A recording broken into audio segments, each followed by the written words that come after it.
আমি রিমি, বয়স এই তো 22। আমাদের বাড়িটা যেমন, আমরাও তেমন, অল্প জায়গায় একসাথে গা ঘেঁষে থাকা, তবু ভেতরে অনেক ফাঁকা জায়গা রেখে দেওয়া সম্পর্কের মানুষ। আমাদের বাড়িতে থাকি আমি, বাবা মা, আর পাশের ঘরের বাসিন্দা আমার চাচা চাচি। চাচা আমার বাবার ছোট ভাই, চাকরি করেন ব্যাংকে। নিয়মের বাইরে কিছু তিনি বোঝেন না, না জীবনে না সংসারে। আর চাচি, ওনাকে নিয়ে বলতে গেলে আমার শব্দ কম পড়ে যায়। ওনার মুখে কখনো কোনো শব্দ বেশি শুনিনি, কিন্তু চোখে চোখে অনেক কথা লুকিয়ে থাকে, অনেক না বলা কথা। আমরা সবাই একসাথে থাকি ঠিকই, কিন্তু প্রত্যেকেই যেন এক একটা আলাদা পৃথিবী। বাবা সকালে অফিস যান, ফিরে টিভি দেখেন। মা রান্নাঘরে ব্যস্ত। আমি পড়া নিয়ে, আর চাচা চাচি, ওদের মাঝখানে কেমন একটা দূরত্ব, যেটা কেউ কখনো স্পষ্ট করে বলে না। না বলেই বোধহয় সবাই বুঝে গেছে। সেই রাতে প্রথম বাড়ি নিস্তব্ধ হয়ে গেছে। আমি বিছানায় শুয়েছিলাম, জানালাটা আধা খোলা। হালকা শীতের হাওয়া বইছিল। আমি ঘুমাতে পারছিলাম না। হঠাৎ একটা শব্দ। না, শব্দ না, কান্না।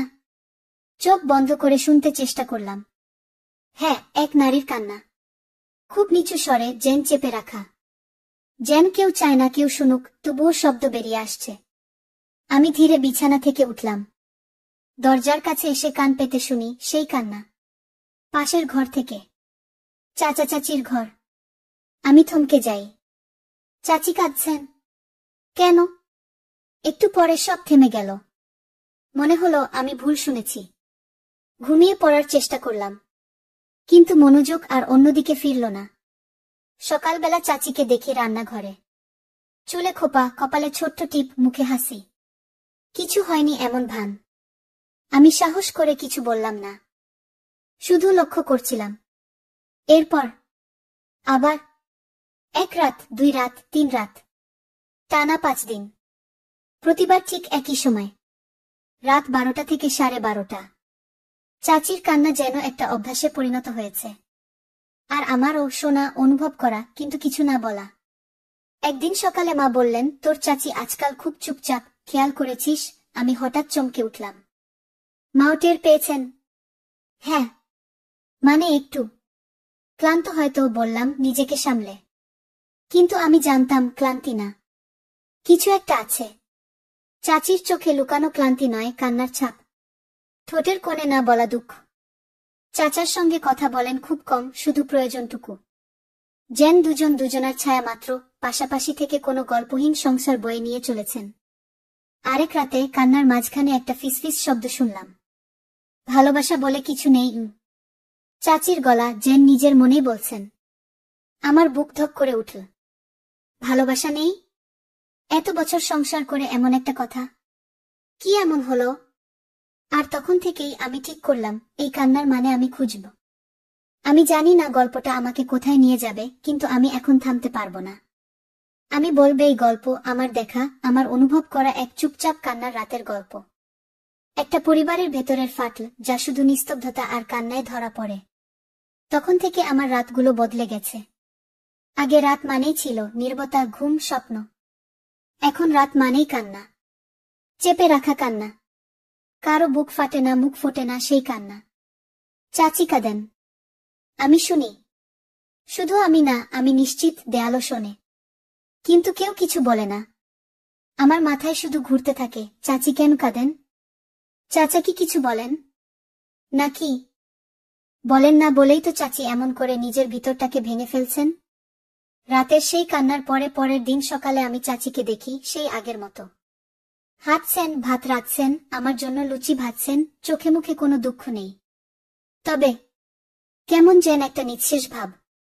চাচার সঙ্গে তার কথাবার্তা এখন আরো কম, মানে না থাকার মতোই।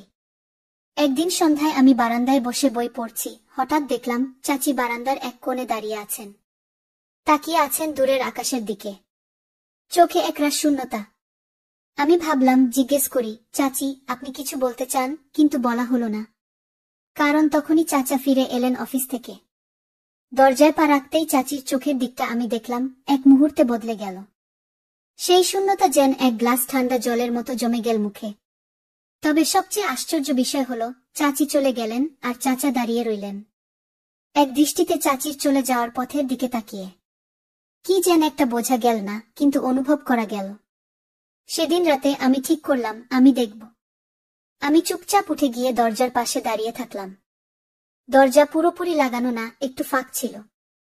চাচা চাচির ঘর সোজা সামনে, আলো জ্বলে। আমি দেখছিলাম না, শুনছিলাম। আবার কান্না, কিন্তু এবার ভিন্ন রকমের, যেন একটু জোরে, একটু হাহাকার মেশানো। এবং এবার আমি শুনতে পেলাম চাচির গলা, তুমি কখনো আমার কথা ভাবো না, একটাও কথা বলো না, একবারও জিজ্ঞেস করো না আমি কেমন আছি। তুমি কিভাবে সবকিছু ভুলে যাও বলো তো? আমাকে কি একটুও ভালোবাসো না? আমি একদম জমে গেলাম। তারপর চাচার গলা শোনা গেল, খুব নিচু, খুব কঠিন কণ্ঠে, ফিরিয়ে দিতে পারি তুমি বলো? তুমি যদি চাও আজকেই আমি সব শেষ করে দিই। চাচির কান্না থেমে গেল। সুনসান। আমি দাঁড়িয়ে আছি, কিন্তু বুক ধক করছে। আমি তখনও জানি না সব শেষ করে দিই এই কথাটার মানে কি, কিন্তু একটা কথা বুঝে গেছি, এই ঘরের দেয়ালে যা আছে তা শুধু কান্না না, তার চেয়েও অনেক বেশি। এই ঘরে একটা অতীত লুকিয়ে আছে। আমি ভাবছিলাম হয়তো কেউ হারিয়ে গেছে, কেউ চলে গেছে, কিংবা কেউ ভুলে গেছে। আর আমি এখন গল্পের মাঝখানে দাঁড়িয়ে আছি। শুধু এক প্রশ্ন মাথায়, চাচি কেন কাঁদেন? এক সপ্তাহ পেরিয়ে গেল চাচি চলে যাওয়ার পর। আমার মনে হয়েছিল বাড়িতে একটা শূন্যতা, একটা অস্বস্তি বাসা বেঁধে গেছে। চাচা তো চুপ, আর আমি নিজেও কিছু বুঝে উঠতে পারছিলাম না। ঠিক কি ঘটেছিল, কেন ঘটেছিল, সে নিয়ে ভাবতে ভাবতে একদিন মা বললেন, চাচি আর চাচা এই বাড়িতে একসাথে থাকবেন না। চাচি চলে যাবেন, সবকিছু মিটে যাবে। আমি কিছু বললাম না, কিছু বলতে পারলাম না। আমার চোখের সামনে অনেক প্রশ্ন, কিন্তু সব কিছুতেই মিতবেই চুপ। একদিন সকালে মা এসে বললেন, চাচা আবার বিয়ে করবেন, দ্বিতীয়বার। বাড়িতে নতুন বউ আসবে কি, এটা শুনে আমি চমকে গেলাম। চাচা দ্বিতীয় বিয়ে করবেন?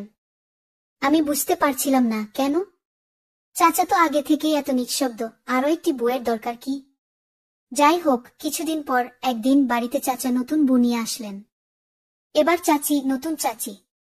এই চাচিও প্রথমটায় সবার মতো হাসি মুখে আমাদের সঙ্গে পরিচিত হলেন। তার নাম সুমি। শখসুযোগেও অন্যরা যেমন মিষ্টি হাসি দিয়ে মেলামেশা করেন, সুমিও সেভাবেই আচরণ করলেন। তবে প্রথম থেকেই তার চোখে কিছু একটা ছিল, একটা কিছু বলা না বলা ছিল, যা আমি ঠিক বুঝতে পারছিলাম না। চাচার দ্বিতীয় বিয়ে নিয়ে একটা অদ্ভুত চাপ যেন সবাই মাথায় চাপিয়ে চলছিল। বাড়ির সবাই শান্ত ছিল, তবে কিছুটা ভার ছিল মেজাজে। তারপর সেই রাতটা এল। আমার রাতে ঘুম আসছিল না। জানালাটা খুলেছিল, একটু ঠান্ডা বাতাস ভিতরে ঢুকছিল। আমি বিছানায় শুয়েছিলাম, হঠাৎ আবার সেই পুরনো কান্নার শব্দ। এবার চাচি, নতুন চাচি, সুমি। একটু থেমে আবার শুরু হলো, এটা কি আবার কাকতালীয়?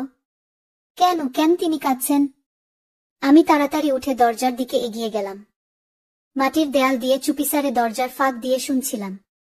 সুমির কান্নার শব্দ স্পষ্ট হয়ে উঠল, এটা তো আগের মতোই, চুপচাপ, চাপা গলায়। কিন্তু কিছু শব্দ শোনা যাচ্ছিল, আমি আর পারব না।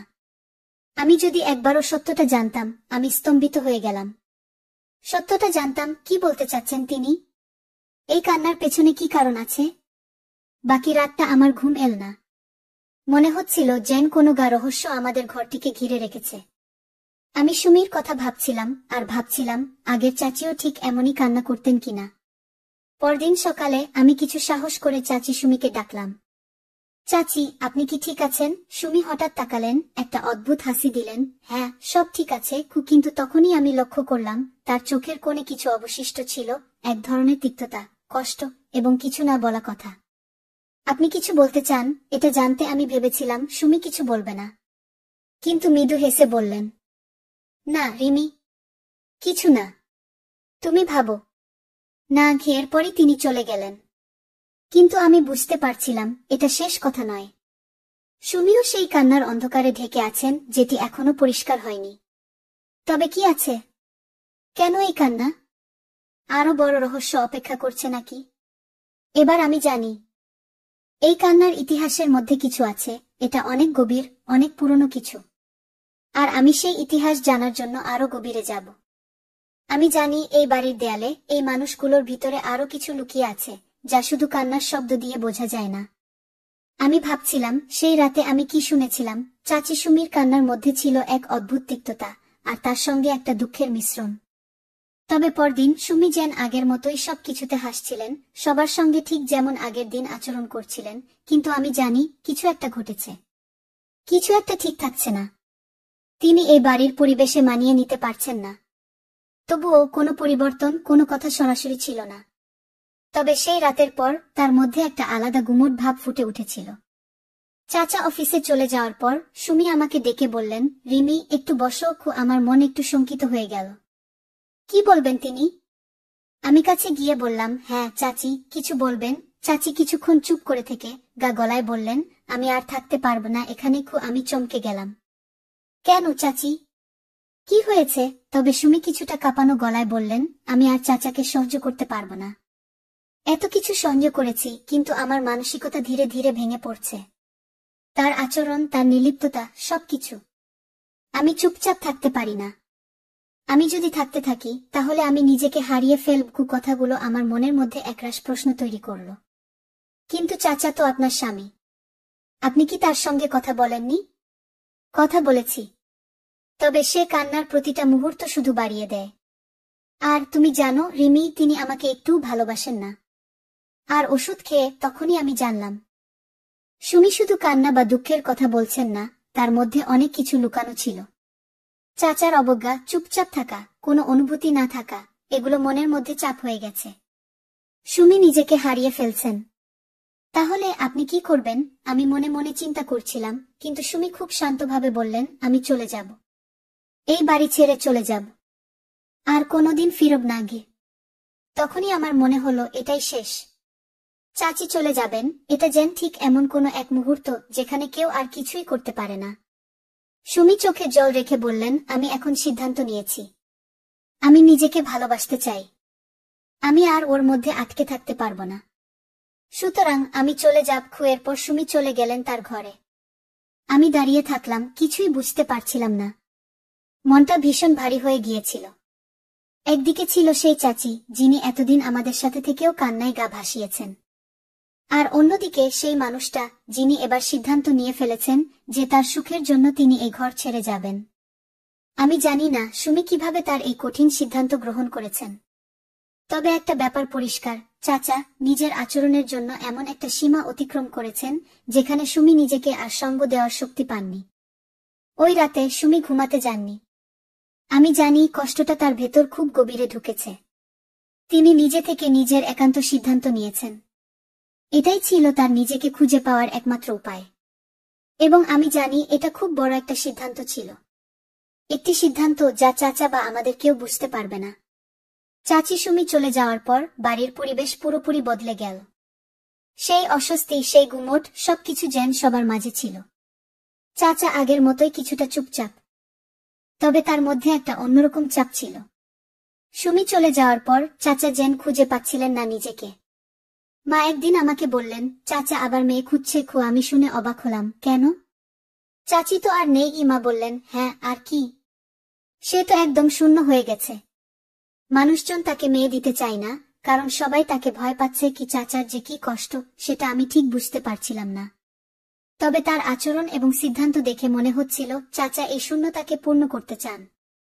কিন্তু সুমি চলে যাওয়ার পর চাচা কেবল একটা নতুন জীবন খুঁজে যাচ্ছিলেন, আর যাদের কাছে যায় তারা কেউ তার জন্য মেয়ে দিতে চাইছিল না।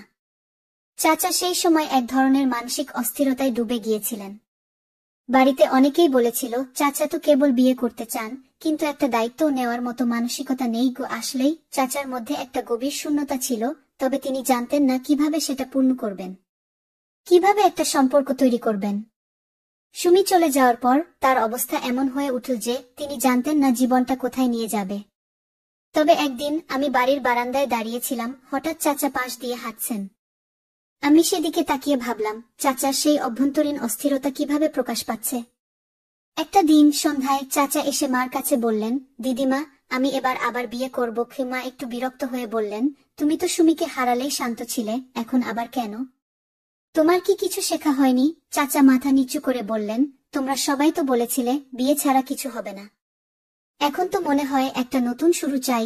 মা রেগে গিয়ে বললেন, তুমি যদি আবার এমন কিছু করো তাহলে আর কিছু ভালো কিছু হবে না। আমি বললাম, তুমি কি জানো চাচি সুমি কি কষ্ট পেয়েছিল? চাচা কিছু না বলে চলে গেলেন। তবে আমি জানি চাচা কি ভাবছেন। তিনি শূন্যতাকে পূর্ণ করতে চাইছেন, তবে সে কষ্ট তার কাছে অজ্ঞাত। একটা সময়ের পর চাচা পরিচিতদের কাছে নতুন মেয়ে খোঁজ শুরু করলেন, কিন্তু আশ্চর্যজনকভাবে কেউ তাকে কোনো মেয়ের জন্য রাজি হচ্ছিল না। তারা বলছিলেন, তুমি তো আগেও সুমিকে ঠিকমতো খেয়াল রাখনি, এই বয়সে তোমার আবার মেয়ে চাই কেন? এরপর চাচা দুঃখিত হয়ে বললেন, অথচ আমি তো শুধু একা থাকতে পারছি না, আমার জীবনটা এত নিঃসঙ্গ হয়ে গেছে। আবার যদি কেউ পাশে থাকে তাহলে হয়তো কিছুটা শান্তি পাব। কিন্তু কেউ তার কথা শুনতে রাজি হচ্ছিল না। চাচা একসময় আরো হতাশ হয়ে পড়লেন। তার মানে কি তিনি এই সংসারে আর কিছু পাবেন না? সবাই তাকে অবজ্ঞা করতে থাকল। তবে চাচার এই মানসিক অবস্থা পুরোপুরি পরিবর্তন হয়ে উঠছিল। এটাই সেই সময় যখন চাচার সেই নিঃসঙ্গতা, যেটা তিনি প্রথমে বুঝতে পারেননি, ধীরে ধীরে প্রকাশ পাচ্ছিল। আর নতুন মেয়ের খোঁজে তার এই শূন্যতা পূর্ণ করার চেষ্টাও ক্রমশ ভুল পথে চলে যাচ্ছিল। তবে তখনই একদিন চাচা এসে বললেন, আমি সিদ্ধান্ত নিয়েছি, আমি আর কাউকে বিয়ে করব না। আমি এখন এই একাকিত্বের সঙ্গেই বাঁচব। এটা শুনে আমি চমকে গেলাম।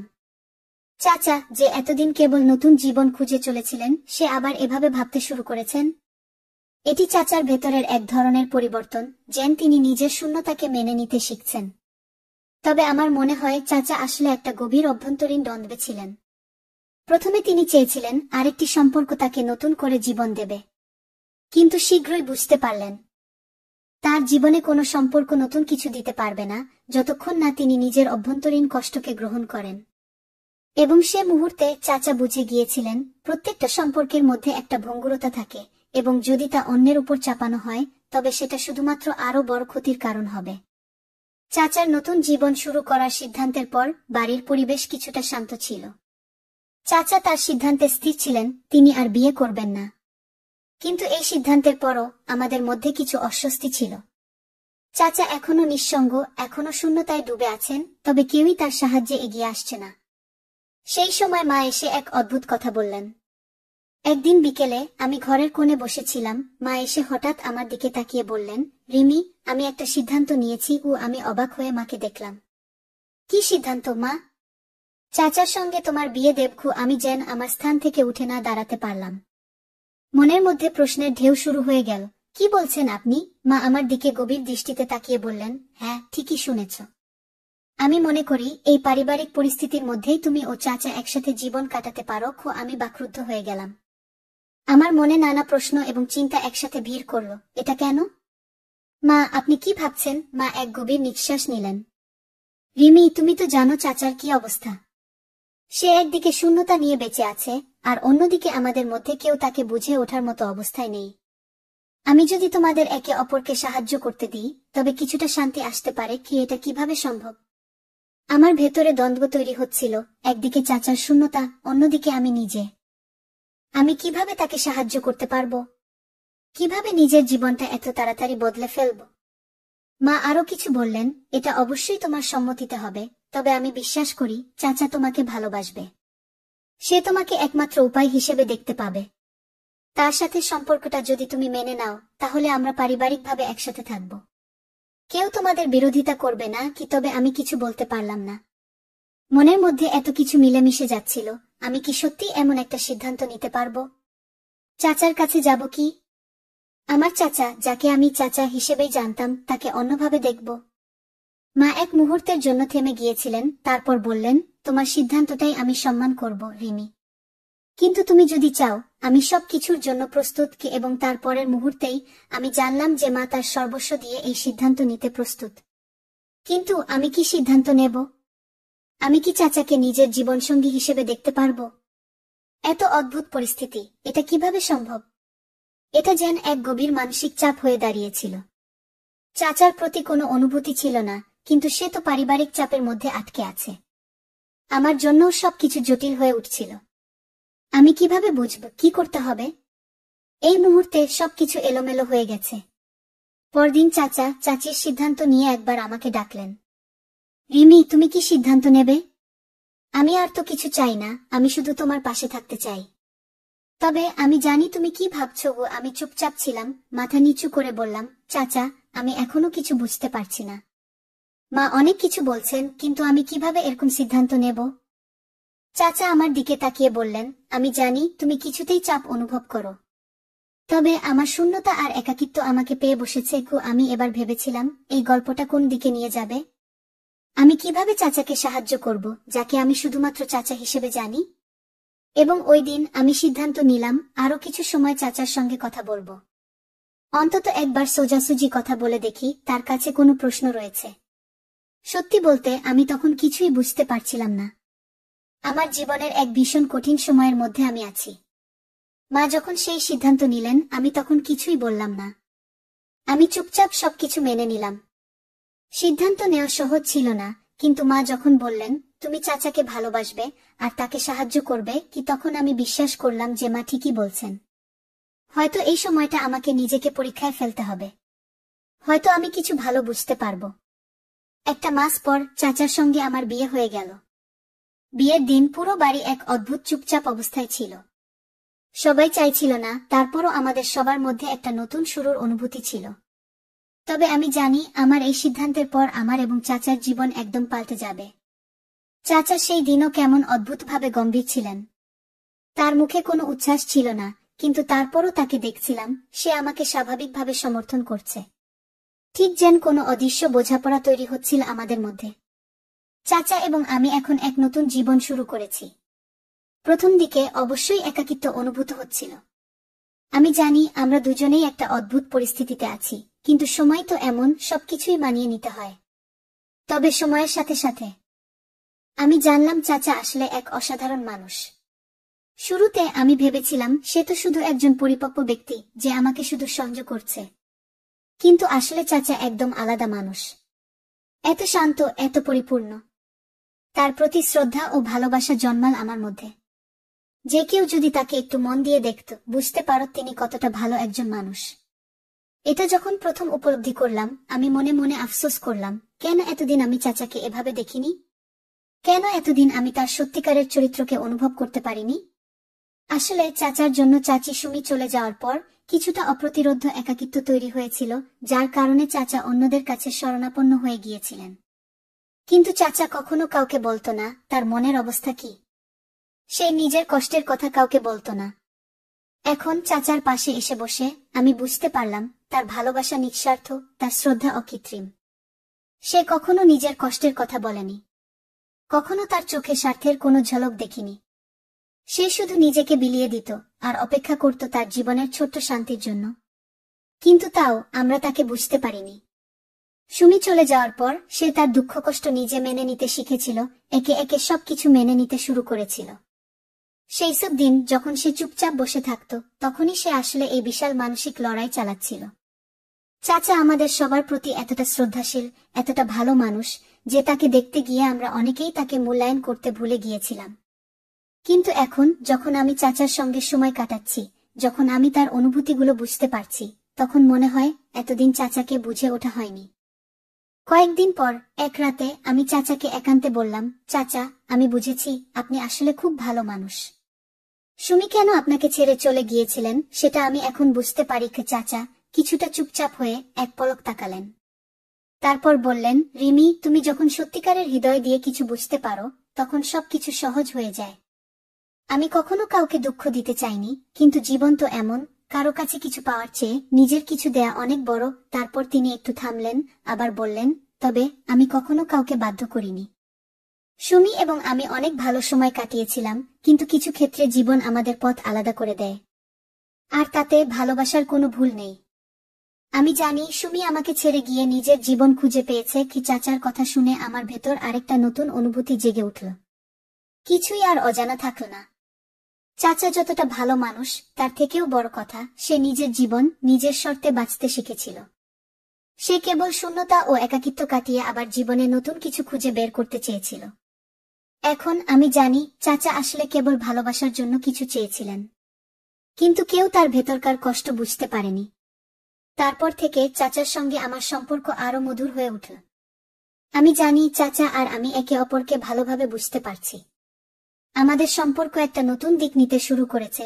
এটা শুধু পারিবারিক সম্পর্ক ছিল না, এটি এখন হয়ে উঠেছে দুটি মানুষের একে অপরকে শ্রদ্ধা করার, একে অপরকে বোঝার সম্পর্ক। তো বন্ধুরা, ভিডিওটি ভালো লাগলে কমেন্টে জানাবেন। এইরকম ভালোবাসার গল্প শুনতে চাইলে চ্যানেলটা সাবস্ক্রাইব করুন এবং পাশে থাকুন আর আপনার বেল আইকনটা বাজিয়ে রাখুন, যাতে নতুন ভিডিও আপলোড করা মাত্র আপনারা দেখতে পারেন।